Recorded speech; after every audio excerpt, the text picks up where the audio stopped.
嗨，大家好，我是 TG， 2024新年快乐，祝大家龙年行大运。这次要来讲我评价很特别的游戏《女神异闻录3》重置版，这是我买给自己的豪华版，不是工商爸爸给的。然后讲旧版本的携带版 P3P 跟加强版 P3F， 这是为了把功课做足一点，去年破了一遍 P3P， 再回头破 P3F 的后日谈，还有补完4部剧场版。巴哈姆特动画风里面有重置版，经历10天将近100小时的实况，终于在2月13号破关。我给重置版非常高的评价，但我认为它仍然不是一款好入门的游戏，有不少地方可能会让玩家中途弃坑，甚至撑不到后期，享受不到3代的好，甚至破完整款也不知道为什么3代如此被推崇，感觉它只是个过时的老古董。因此我想先说完 P3 故事带给我的感受，再来解释为什么我给重置版高评价的原因。它有一些系统演变的过程跟妥协可以讲，以及很忠于主题的节操。影片不会提到剧情重大爆雷点跟结局， P3 后日谈只先谈战斗系统，后日谈剧情会另外再做一部影片，怕被爆雷的观众可以放心观看。P3 表达生命的方式很像人生跑马灯，玩家扮演父母离世的转学生，生命已经没有任何可以失去的东西，以这样的角色来作为所有社群故事与主线同伴的情绪载体。听起来就只是悲剧身世的主角配上合理剧情发展，跟同伴之间感情越来越好的老套路，对吧？过程是这样没错，但特别的是其中的过程与含义。社群故事很忠于表达22个大阿尔卡纳的意义，并且加入一点原创与修改，作为表达生命主题的核心主旨。这些在游戏中有明确告知是什么意思。不过我对塔罗牌这方面完全是外行，所以我直接按照游戏给予的定义来解释。22个大阿尔卡纳可以依照数字的顺序导出一个连续的故事，而故事本身代表人类的成长过程。P3 的做法是个别拆成发生在不同角色身上，以主角视角去体验这些人的故事。这位保健老师的课都很重要，可以说有趣，也可以说很无聊。他的课都会暗示本作主题，很常讲一大串，需要耐心跟细心去理解其中含义。别问我为什么满脸胡渣跟满脚腿毛的保健老师负责教这些，这就是他的萌点。支线社群剧情中，玩家可以自由选择回应方式，只会影响好感度增加的快慢。所以不论怎么选，支线社群的结局自然会走向能呼应主线结局主张的精神去发展，并非由玩家决定他们的人生怎么走。所以我觉得 P3 表达生命的方式，就是让玩家去感受代表22个人类成长的必经过程。像是善于看透人心，并且向这些人成功谋取到钱财，认为这就是自己的本领，代表恶魔社群的田中社长。现实确实也有这样的人。影视代表的 Y 字也是很有趣，把线上游戏当作是自己的抱怨小天地，随便找个跟生活无关的人当情绪垃圾桶，尽情的把工作不满往他身上丢。重置版我大推完成这个社群。还有爱喝酒的和尚吴达，他代表塔的社群，常常讲一些平常比较听不到的非常式价值观，你可能会认为他说的有道理，或是根本强词夺理，是一个我觉得很难摸透的角色。最后再讲给我印象最深刻的太阳。太阳角色状况是生命所剩天数不多，讲述如何面对死亡，该如何面对寻找跟决定剩余的人生价值，也是我近几年对人生感触比较多、共鸣感最深的一个社群。这些社群故事，他们有可能带给你一些启发或能量，开始学习或懂得更珍惜以往没放在心上的事情。毕竟玩家也在人生这段路程上走着，哪天可能要面对家人或朋友的死亡，未来会轮到自己。不同年龄要面对不同人生课题，因此3代社群故事很多是平淡的人生日常，但也更贴近于我们真实的生活，以及符合22个大阿尔卡纳的定义，并潜移默化游戏里的主角以及荧幕前的你。我觉得这就是 P3 想要传达的主旨之一，显得 P3 更易于追求人性的真实，并藏在故事核心与细节当中。但是继续深入之前，必须先说明 P3P 跟 P3F 的差异与背景，避免误导到没玩过的玩家。P3 是06年的游戏， P3F 是隔年推出的加强版，主要加入以 Aegis 为主角的后日谈，还有新的隐藏剧情。隐藏剧情在 P3P 跟重置版都有被保留下来，以及增加新的人格面具、社群等等。P3F 多很多东西。那时候 PS2 虽然有网路孔跟线上游戏，例如 FF11、蒙航1跟蒙航 G， 但主机没有商城系统，所以没有线上更新这回事。通常都是在推出一片各种命名的加强版，去改善旧版本的内容。P3F 还有一个很特别的地方，当时多做一种光碟的附加版，据说官网有留过这样的讯息，如果没有把 P3 的光碟卖掉，将会有好事发生，于是推出便宜一点的附加版，所以总共有2种版本跟封面，内容都一样。附加版的认证方式是吃记录档，只有第一次需要更换成 P3 的光碟让它认证，再换回原本的光碟并记录存档。以后就可以直接用附加版的光碟开始游戏，跟光荣的无双系列原理不太一样，每次放猛将传都要重新结合本传，很烦。PS2 的 P3 有全程 3D 模组，看得到角色的动作还有场景，以及30分钟以上的过场动画，这些 P3P 都没有，所以只能在 PS2 玩到最早完整的 P3， 以及平台还是独占的关系，已经成为不易补坑的历史古物。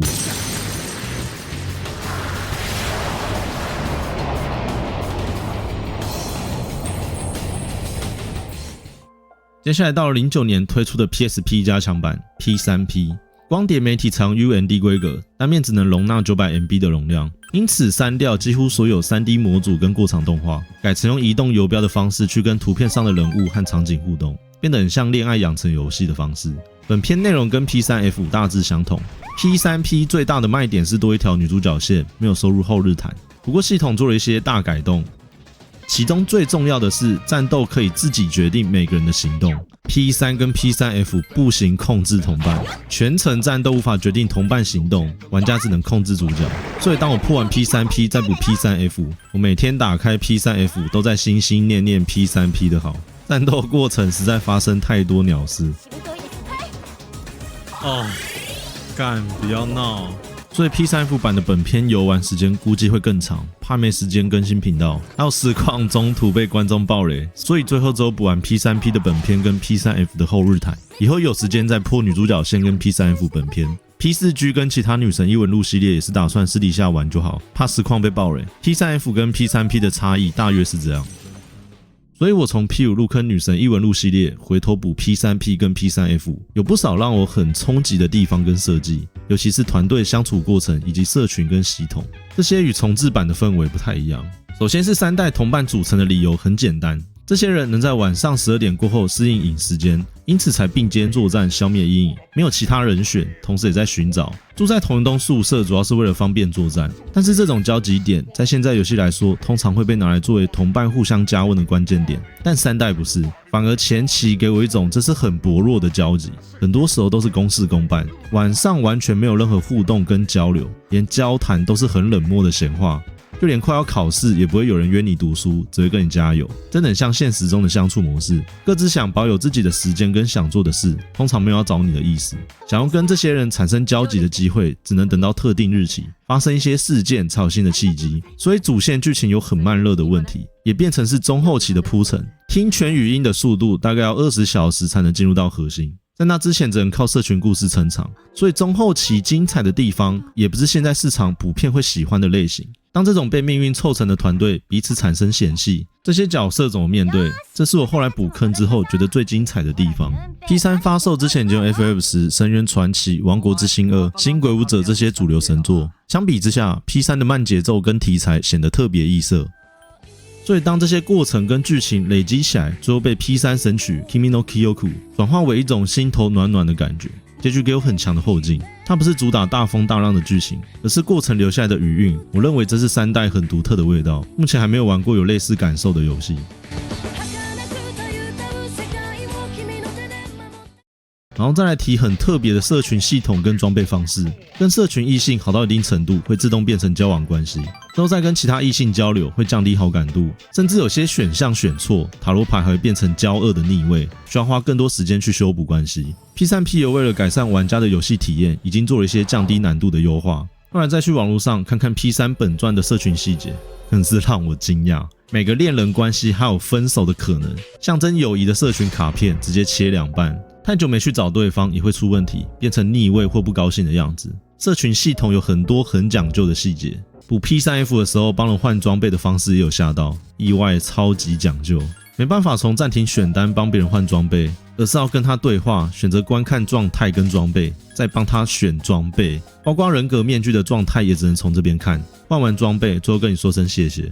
我还特地去看2代也是这样吗？结果不是，所以是3代为了增加代入感故意这样设计的。这让我想提当时我很喜欢的同期游戏打 Hack 第一部再弹，这是一款有玩家扮演人物去玩游戏里的线上游戏。为了加强线上游戏的沉浸感，帮同伴换装备是用送礼的方式，同伴会自动判断好坏来决定要不要穿，然后增加好感度跟发出感谢讯息，好像在思君之声还是第3部才能决定帮对方穿哪一件。从以前到现在，游戏会为了增加沉浸感，做出一些设计去彰显出主题、世界观、剧情主旨或人物性格更加立体等等。最早的 P3 在这点下了很多功夫，包括无法控制的同伴跟没讲到的疲劳系统，这些都是原版 P3 跟 P3P 带给我很冲突的细节。从3代系统大改革一路走到5代，为了跟其他游戏竞争，势必得做修改。跟改善游戏体验之后的重制版，个别有着不一样的渲染力。两款同样都是很优秀的游戏，但剧情一样非主流而难以入门，以及有着不可与市场妥协的声誉。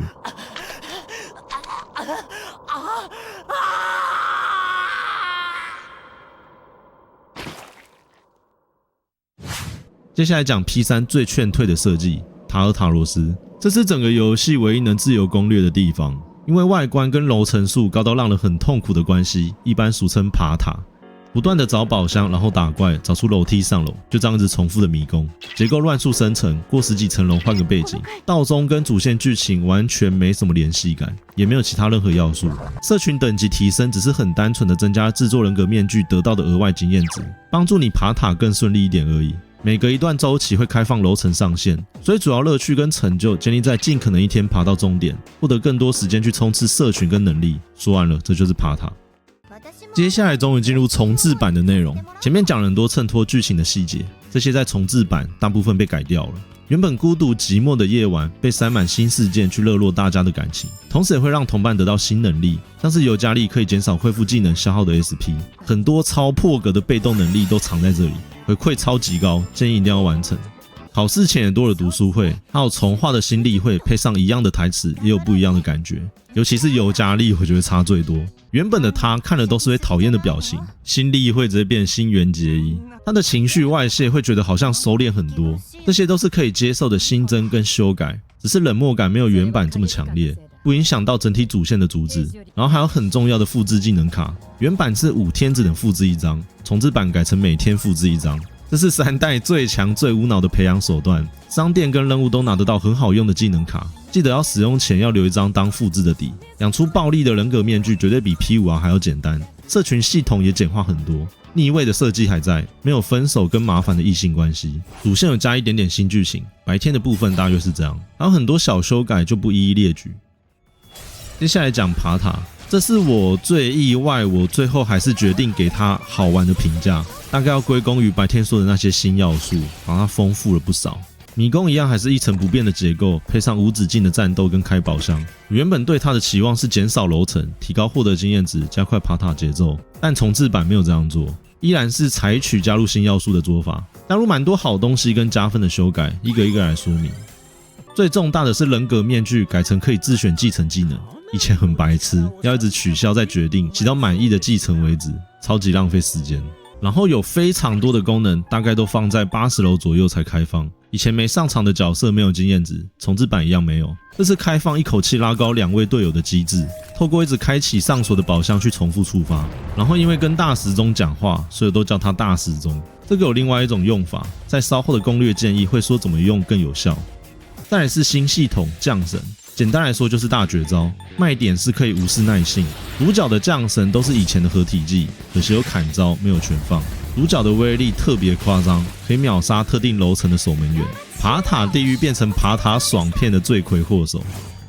还有个叫单子之门的新东西，打败强敌可以抽大张的阿尔卡纳跟获得稀有素材。抽卡是这版改的最有意思的系统，在很前期的时候开放。但补充说明一下，因为这2个要一起讲。每次结束战斗，有几率进入抽牌阶段，总攻击收尾必定可以触发。卡片有几率出现大张的阿尔卡纳，效果经验值增加，总攻击伤害上升，抽1张变成抽2张等等，有很多很有趣的效果，常常会面临选择困难。如果凑满左下角大卡的张数，就能暂时提升一般卡片的等级，获得更高的报酬。效果会持续到这次退出迷宫为止，大卡的张数跟种类都会慢慢扩充。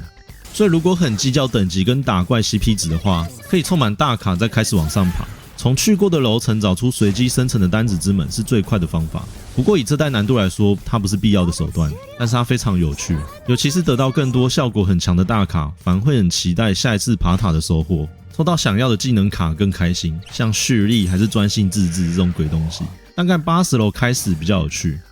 战斗演出比灵魂骇客2跟 P5 好，确实有感受到进步。我非常喜欢发生 Weak 的角色特写，看上百次都看不腻。UI 也做得更好，原本只是主蓝色系的搭配，现在加入海的元素去渗透 UI 界面，也感觉符合3代的主题跟含义，这些都是很加分的设计，也很潮。讲完这些新要素，最后来说为什么给爬塔好玩的原因。如果希望保留自己摸索的乐趣，我建议跳过这段。要开始说咯，大概到80楼以后，重置版的系统有很大的机会能做出一招结束战斗的面具。我推荐从星星29瑟坦特开始起手，有内建的自动攻击上升，3E 还能学到蓄力，再塞一招展示物理范围就很好用。然后跟欧特鲁斯合成母夜叉，有利剑乱舞、自动塔尔卡加跟蓄力。开始灌物理系的被动技能卡，再拿把杀猪刀就能把天胡，全体物理招随便挥随便爆，超爽。最后还能再往上合到欧赛，蛮少遇到斩击无效的问题，遇到也可以靠降层解场，省下很多找属性的时间。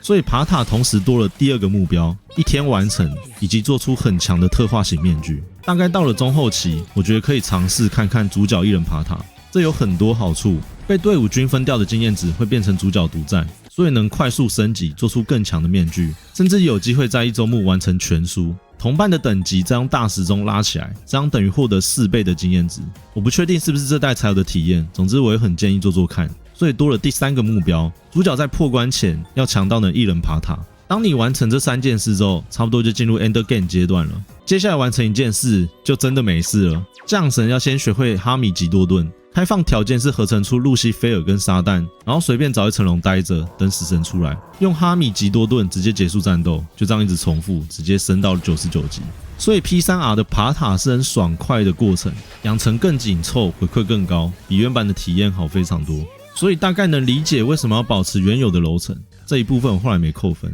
就要熬过来的阵痛期真的变短很多，因此基于爬塔体验改善很多，同伴之间的互动变多，不会严重偏离原本的主题。画面也算是日系 RPG 的前段班，比灵魂骇客2有更明显的进步。我不是故意要贬灵魂骇客2，而是它真的没什么优点，而且我还白金了。我很佩服 P3 这种题材敢用游戏去表现出来，因为剧本的难度我觉得真的很高，而且喜欢这类型的题材可能会更偏向选择追剧或电影。题材发展的自由度比较不受游戏玩法跟玩家体验而遭受限制。如果破关之后真的很喜欢这代的故事，我蛮推荐去补4部剧场版，我不推荐直接看，我认为它是偏向粉丝的作品。主角被赋予更明显的心情表达，去加强结局的选择。我非常喜欢第4部前面的氛围，如果自己被迫收到这种选择，我大概也会很消极。做事情的意义在哪？该怎么寻找？这一部分让我很有共鸣感。然后说一下我对 DLC 的看法。之前官方说 P3R 不会有类似皇家版这种东西，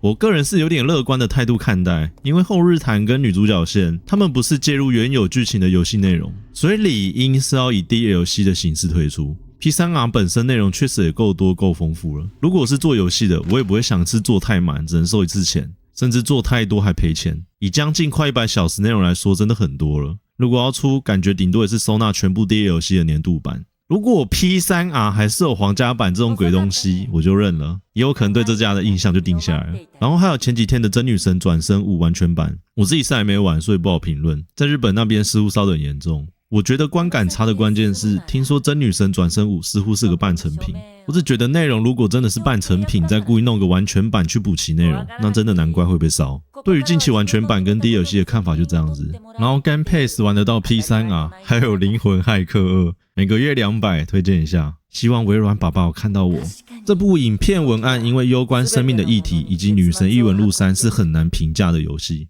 我花了非常久的时间去揣摩文案，刚好这期间遇到跟安排的事情又有点多。过年前确诊，一样每天实况 P3R， 后面有独立游戏宣传跟联动实况都是以前约好的，这不会剪成精华，并发文说明一下这块领域我想解禁了，否则只是在局限自己的发展。然后2月18号去听美波演唱会听到哭，因此隔了很久才发片，请各位见谅。还有一部会讲完后日谈的剧情，可能会延期或准时，但总之一定会做。最后感谢各位的观看，我是 TG 讲游戏，再见，拜拜。